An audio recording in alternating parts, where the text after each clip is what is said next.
Pemirsa, salah satu potensi penting yang diharapkan berkembang dalam diri siswa melalui aktivitas pembelajaran di sekolah adalah kreativitas.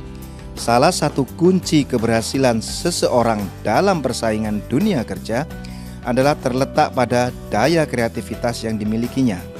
Antara kesuksesan dan kreativitas adalah dua hal yang saling mendukung satu sama lain.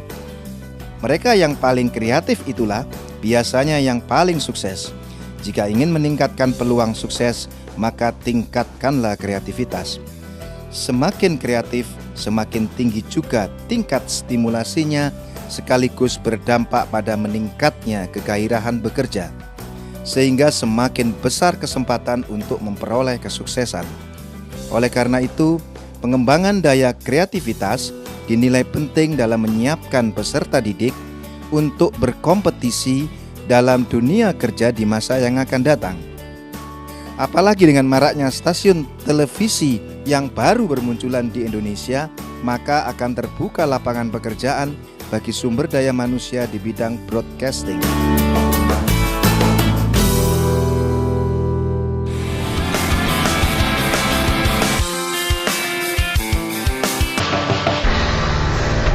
Jumpa lagi dengan saya Kang Hari di acara Rapendik, Ragam Pendidikan, produksi UPT Tekomdik Dinas Pendidikan Provinsi Jawa Timur. Pemirsa, industri kreatif di masa depan merupakan pilar pembangunan perekonomian bangsa ini, dan salah satunya adalah dengan pengembangan broadcasting.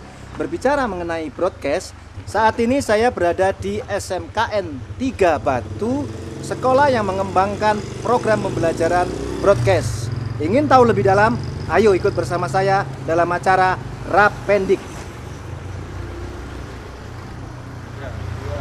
Sekolah Menengah Kejuruan Negeri 3 Batu terletak di Jalan Terusan Metro Dusun Santrean Sumberjo Batu dan berjarak kurang lebih 2 km dari pusat kota Batu.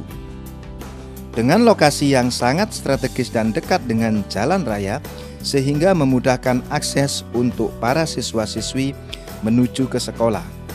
Sekolah ini memiliki lahan kurang lebih 2,5 hektar yang sangat memadai serta fasilitas sekolah yang cukup lengkap. Tentunya menjadi daya tarik tersendiri bagi para siswa-siswi.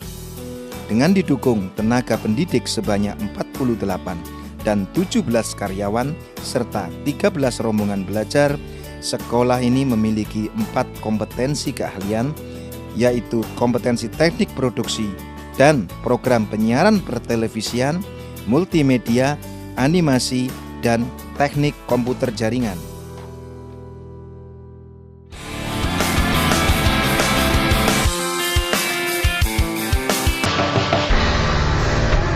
Pemirsa, saat ini saya bersama Bapak Ari selaku Kaprodi jurusan Broadcast dan 3 orang siswa-siswi yang telah meraih prestasi tingkat nasional di bidang broadcast. Apa kabar Pak Ari? Kabar baik Pak. Baik, adik-adik juga kabar baik. Sebelum ke adik-adik Pak Ari, saya tanya, di jurusan broadcast ini apa saja sih sebenarnya dipelajari anak-anak? Iya, untuk jurusan broadcasting di sini anak-anak mempelajari tentang kompetensi keahlian di bidang penyiaran televisi, kemudian memproduksi program televisi seperti membuat program feature, berita, kemudian program dokumenter, bahkan drama televisi. Standarnya standar industri, Standar industri untuk televisi. Standar industri untuk televisi. Tapi bicara tentang anak-anak, tentu kan ada motif, ada kendala. Nah, bicara kendala dulu, kira-kira kendalanya apa? Ya, kendala kita karena kita juga baru istilahnya berpindah lokasi yang dari 2011, mungkin ya kita masih berbenah banyak hal tentang masalah sarana dan prasarana, terutama lab. Tapi dari tahun ke tahun kita semakin lengkap peralatannya dan semakin memadai untuk dijadikan praktik anak-anak. Sampai kemudian anak-anak ini meraih prestasi tingkat nasional. Nah, bagaimana Bapak memotivasi mereka hingga prestasi itu bisa diraih? Gimana, saya tanya ke adik-adik. Iya, sebenarnya kita itu menseleksi anak-anak itu bukan berdasarkan anak per anak ya, beda dengan bidang-bidang yang lain. Kalau kita sering ikut anak-anak itu untuk lomba kompetisi festival film. Di sini mereka istilahnya melombakan karyanya, karya filmnya itu. Tugasnya per kelompok ya? Tugasnya per kelompok. Di situ ada produsernya, ada jadi kru lengkap ya, sebuah produksi. Ada penulis naskah, ada kameramen, ada editor. Minimal 1 pintu 5 anak. Nah di situ yang kita seleksi adalah karyanya. Karyanya itu kita kirim ke sebuah festival film tingkat pelajar. Nah, di situ ada kategori fiksi, ada dokumenter, ada video musik dan sebagainya. Kita kirimkan berdasarkan kategori yang dilombakan itu. Seleksinya menggunakan tim dari dalam atau ada juga dari teman-teman dinas? Iya. Dari praktisi maksud saya. Dari praktisi. Oke. Untuk yang sistem seleksinya itu biasanya dari guru-guru pembimbing. Sebelum karya itu dikirim ke festival itu ada sistem kurasi. Kurasi itu seleksi mana aja karya-karya film yang layak untuk dilombakan. Jadi melibatkan guru-guru produksi televisi atau broadcast. Jadi internal dulu, baru kemudian kita kirimkan ke festival film. Teknologi komunikasi dan informasi telah membawa dampak terhadap dunia penyiaran, termasuk penyiaran di Indonesia saat ini. Penyiaran menyalurkan informasi, perannya semakin strategis, terutama dalam mengembangkan kehidupan demokratis dalam penyaluran aspirasi masyarakat. Dunia broadcasting adalah dunia yang selalu menarik perhatian bagi masyarakat. Selain menjadi sumber informasi, industri penyiaran pun menawarkan beragam sajian hiburan yang menarik.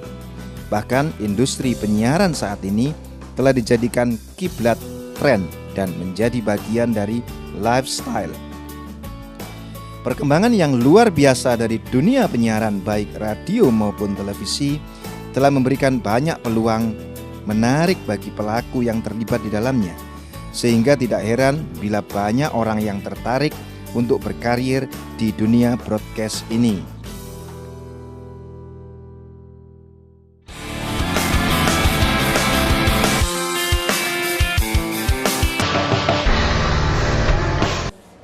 Menjadi produser sebuah kompetisi tingkat nasional, apa yang Nanda persiapkan untuk menjadi produser dalam kompetisi itu? Nah ya, sebelumnya kan kita bikin satu kelompok. Nah setelah kita udah menemukan anggota, kita adakan rapat, istilahnya briefing praproduksi. Nah itu kita buat siapa yang dipilih, siapa yang jadi produser, siapa yang buat jadi sutradara, penentuan kru. Nah kemudian saya dipilih buat jadi produser, buat koordinasi satu tim itu. Nah nama kelompok kita Filter Picture. Nah produksi pertama kita bikin film dokumenter. Kita terdiri dari 4 orang, 2 laki-laki, 2 perempuan. Kita bikin film dokumenter tentang profil seseorang, penjual obat keliling. Nah kita sebelumnya itu hari penentuan tema itu berdasarkan apa? Berdasarkan itu teman-teman atau? Iya, penentuan temanya dari kelompok. Kita tentukan satu tema, kemudian kita cari siapa profil orang yang tepat. Kendala yang dirasakan apa menjadi produser? Menentukan deadline. Jadi kalau misalnya dari produser menentukan deadline hari A, kita harus sudah selesai, kita harus kejar target. Istilahnya kalau misalnya aku ngomong anak buah, jadi harus sini harus selesai, itu harus selesai. Kalau misalnya dari saya sendiri, misalnya dari pembimbing ngasih deadline hari Kamis, saya harus hari Rabu itu harus sudah selesai. Jadi biar bisa sama kelompok lain itu bisa bersaing juga. Nah, memang materi menjadi produser itu diajarkan di sekolah. Iya. Dan apa yang Anda rasakan dari pembelajaran di materi? Pembelajaran di SMK Negeri 3 Batu ini saya rasa udah cukup maksimal karena berbagai materi udah diberikan oleh pembimbing, mulai dari editor, kemudian jadi penulis naskah, produser, sampai manajemen produksinya pun tuh kita diajari di sini. Jadi kalau misalnya saya dipilih oleh teman-teman buat jadi produser, saya rasa itu bukan hal yang sulit karena dari pembimbingnya juga kita udah disiapkan materi sedemikian rupa dan kita tinggal mempraktekkan itu. Dan bekal dari pengetahuan itu diterapkan dan bisa menjadi bagian dari skill yang Nanda miliki. Baik, saya ke Nanda siapa? Nanda Febi selaku sutradara. Apa yang mendorong Nanda untuk berani, di samping tentunya dipilih ya, samping dipilih berani menyutradarai sebuah film atau film dokumenter yang film pendek untuk kompetisi? Ya, pertamanya kan kalau dipikir sutradara itu kan pasti berat, mesti mikirnya macam-macam. Takutnya kalau ada kegagalan dalam filmnya. Tapi kan ketika saya dipilih sama teman-teman itu, saya selalu dimotivasi sama teman-teman. Kamu pasti bisa, kamu pasti bisa. Akhirnya saya belajar. Kan Bapak Ibu guru kan juga ngajarin saya sutradara. Akhirnya saya berani, saya pede untuk menjadi sutradara. Tapi di samping itu saya juga punya pikiran, ya Allah gimana nih kalau ada gagalnya dalam film. Tapi setelah kedepannya saya berpikir positif dan akhirnya saya bisa menjadi sutradara itu. Menjadi sutradara kan tidak cuma mengarahkan film, tapi juga membangun karakter tokohnya. Bagaimana Nanda bisa memunculkan keberanian juga untuk memunculkan karakter tadi? Kalau film dokumenter kan itu real dari profil orangnya sendiri. Nah, kalau dokumenter tidak selalu diarahkan oleh sutradara. Jadi kami yang mengikuti profilnya orangnya tersebut. Kami cuma mengambil kesehariannya saja. Kemudian gimana orangnya itu profil kebiasaan hidup sehari-hari. Ya. Terus kesulitan apa yang Anda alami? Kesulitannya waktu berbeda pendapat sama kru yang lain. Itu mesti selalu ada kayak engkel-engkelan gitu, selalu berantem. Kalau saya berpendapat gini, teman-teman yang lain berpendapat lain, itu susah menyatukannya. Itu yang Anda rasakan. Terus harapan Anda ke depan, cita-citanya apa, pengen jadi sutradara terkenal? Ya, insya Allah pengen jadi sutradara. Ya, kan? Ya. Nah, saya ke Mas Habib selaku kameramen. Pertanyaan saya sama. Apa yang latar belakangi Mas Habib untuk berani menjadi kameramen? Awalnya sih saya sama kayak teman-teman juga, nggak pede, takut kalau salah apa. Tapi kan kita juga sama-sama belajar, terus teman-teman juga dukung semua. Jadi ya saya berniat, walaupun saya nggak terlalu pandai, tapi saya mencoba membuktikan kalau saya itu bisa. Kendala apa yang Nanda alami? Kalau kendalanya waktu syuting itu cuma hari pertama itu ada orang meninggal, itu waktunya udah molor, terus keduanya juga ada orang meninggal juga sudah molor. Secara teknis penggunaan kamera kan tentu dipelajari. Nah, dari pelajaran yang diberikan oleh sekolah, apa yang Anda rasakan ketika Anda praktek? Ya, alhamdulillah banyak sekali manfaatnya yang diberikan pelajaran oleh Bapak Ibu guru pembimbing dari sekolah. Jadi ketika di lapangan tidak merasa kesulitan dengan peralatan yang dipegang. Pak, ini kan anak-anak ini luar biasa. Mereka tidak hanya belajar memproduksi sebuah film mulai dari perencanaan sampai hasil produksi, tapi juga dilatih leadership skill, manajemen konflik, dan lain sebagainya. Gitu. Harapan Bapak ke depan apa ini Pak sebenarnya? Harapan ke depan, saya harap dari output SMK ini bisa langsung siap pakai dan diterima oleh industri, karena apa yang kita ajarkan di sini sebenarnya jadi miniatur realnya industri, realnya industri, dan anak-anak dididik memang siap kerja di sini. Jadi harapannya bisa diterima di di industri yang berikutnya. Anak-anak di sini kita didik, saya dorong untuk mendapatkan prestasi, dan prestasi itu bukan kalau mereka misalkan lanjut kuliah, dan sekarang ini mereka berdua lagi mendaftarkan program bidik misi. Ya, jadi ini bekal selain skill, prestasi itu juga bekal bahwa mereka bisa menunjukkan bahwa mereka memang mampu dan kompeten di bidang itu. Prestasi tentu tidak hanya sekali dicapai, kan harus sustainable. Nah, target ke depan apa nih Pak? Target ke depan tentunya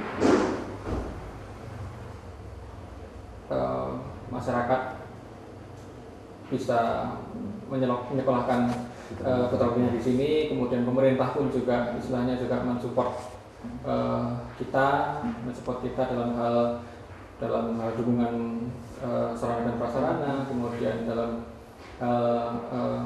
istilahnya hubungan imbal balik, misalkan kita meliput tentang kebudayaan, dalam kesenian, itu pemerintah selalu melibatkan SMK 3 untuk hal itu.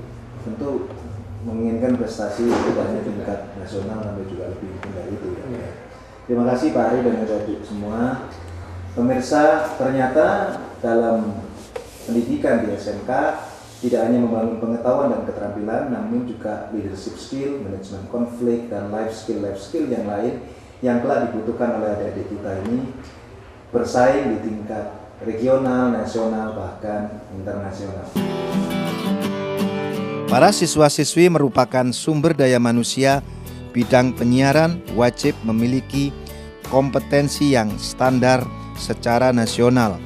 Oleh karena itu, penguasaan pengetahuan dan keterampilan kerja di bidang penyiaran dan produksi program radio, TV, dan film sangat penting dan mutlak.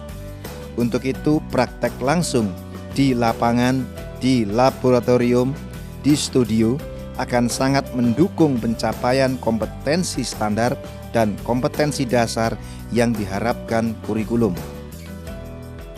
Dengan perkembangan teknologi komunikasi dan informasi yang sangat cepat, sehingga berdampak pula pada perkembangan di bidang penyiaran dan produksi program radio, TV, dan film.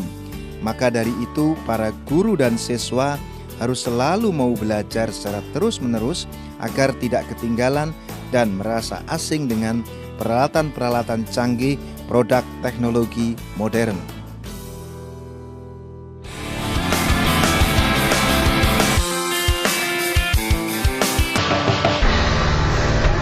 Pemirsa, saat ini saya bersama Pak Muhaji, wali murid SMKN Negeri 3 Batu. Assalamualaikum warahmatullahi wabarakatuh. Waalaikumsalam warahmatullahi wabarakatuh. Kabarnya bagaimana? Alhamdulillah sehat Pak. Sehat. Sehat. Saya pengen banyak menggali dari Bapak Iya. tentang pendapat Bapak atas program-program di sekolah ini. Iya. Apa pendapat Bapak program-program sekolah ini? Ya, program di sekolah ini memang saya lihat dari belakang memang terutama memang unggul Pak SMK 3 ini. Tadi prestasi anak-anak memang betul-betul sudah meyakinkan. Ternyata saya menuruti kemauan anak saya untuk saya sekolahkan di SMK 3 ini. Jadi motivasi putra Bapak sekolah di sini atas dasar motivasinya sendiri dan Bapak mendukung. Iya, begitu? betul Pak. Pak, dari program pembelajaran ini apa yang Bapak rasakan manfaatnya baik di sekolah maupun di rumah? Kalau saya manfaatkan betul anak saya pertama juga disiplin, patuh dengan peraturan sekolah, di rumah pun juga banyak perubahan-perubahan daripada sebelumnya Pak. Terus prestasi akademiknya bagaimana Pak? Prestasi akademiknya memang bagus. Saya sendiri ya sudah tahu memang bagus, tertib juga bagus Pak. Dari sisi akhlak bagus, dari prestasi akademik bagus. Terus harapan Bapak ke depan apa? Harapan saya memang kalau memang betul-betul anak saya itu mengikuti prestasinya yang bagus menjenjang ke masa depan, saya mendukung aja Pak. Mendukung ya. Memang cita-cita putranya mau kemana? Cita-cita memang dia itu memang punya cita-cita mulai awal ini memang dia mau memiliki artis yang sukses begitu. Jadi saya terjun di dunia broadcasting. Terus harapan Bapak kepada sekolah ini apa? Harapan sekolah ini saya betul-betul nggak kecewa Pak untuk menyalurkan anak saya di sini. Betul-betul saya ingin membantu semaksimal mungkin tenaga dari SMK 3 ini Pak. Pak, terima kasih Pak Muhajir. Mudah-mudahan putrinya semakin sukses. Terima kasih.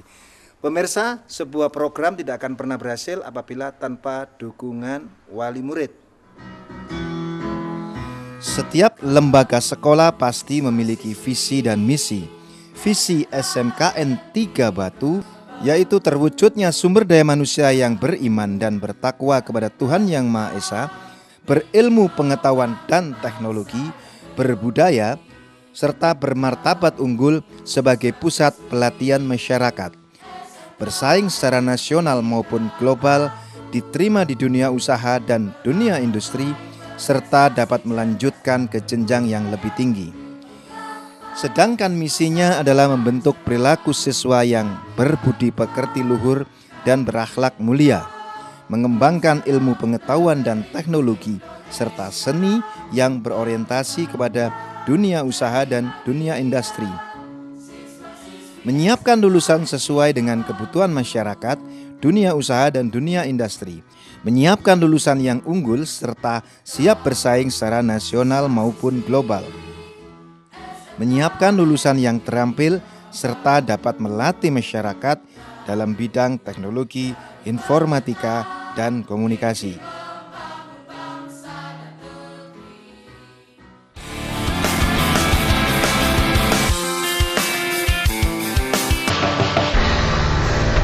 Pemirsa, saat ini saya bersama Bapak Sutikno selaku Kepala SMKN 3 Batu. Assalamualaikum warahmatullahi wabarakatuh, Pak Sutikno. Waalaikumsalam warahmatullahi wabarakatuh. Senang sekali saya bisa ketemu dengan Bapak. Saya ingin banyak belajar tentang ini Pak. Mengapa sekolah ini memposisikan diri untuk pertelevisian dan broadcast?